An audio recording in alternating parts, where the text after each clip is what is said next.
Hey guys, today I'll be talking about inference for linear regression.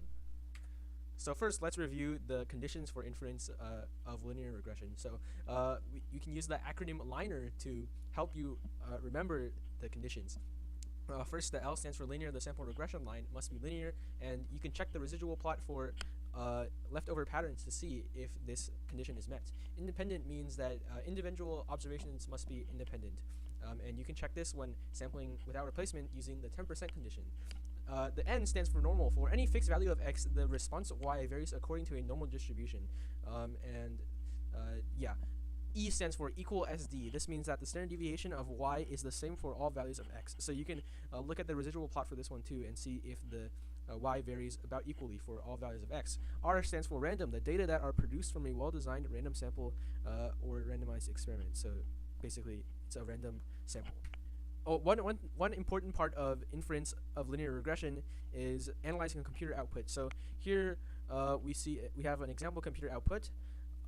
So the constant here under coefficient means this is the y-intercept of the least squares regression line of the sample distribution, and the next line will have wind velocity, and basically this variable will always be the response variable.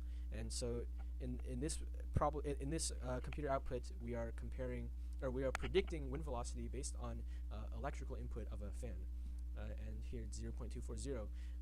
Your standard error coefficient in your wind velocity is the typical variation of the slope of your sample regression lines. And we come over here to the part, which is the p-value of your. This is the p-value of your slope test, your t-test for slopes, and your r-squared value down here gives you your r-squared value, and to find the correlation is simply find r. T interval for slope, just to review, here's the formula: b plus minus t critical value times SEB, so it's going to be this SE coefficient. State, we want to construct an x% confidence interval for the slope of the population regression line. If conditions are met, we will construct a t interval for the slope of the population regression line, check conditions. So in plan, we will check the conditions, the linear conditions that we reviewed earlier. The DF the degrees of freedom will always be n-2 for inference of linear regression, and the n is just sample size, so sample size minus 2, and then you plug the values into this formula to get the interval. And then to conclude, you say we are x% confident that the interval from a to b, which is the interval you get in do, captures the slope of the population regression line for predicting y from x. Next, let's move on to t-test. So this is the formula for the test statistic, and that we'll be using later. In state, you will state your null and your alternative hypotheses. So beta equals 0, or beta is not equal to, less than, or greater than 0, where beta is the slope of the population regression line, and usually it will be with significance level alpha equals 0.05. And the not equal to, less than, or greater than is basically the direction of your slope that you're testing for. Plan, if conditions are met, we will conduct a t-test for the slope of the population regression line, check conditions. So once again, check the linear conditions. Do degrees of freedom is still n-2, and you plug values into the formula here. So b is the sample slope, beta 0 is the population, so it's like the null hypothesis slope.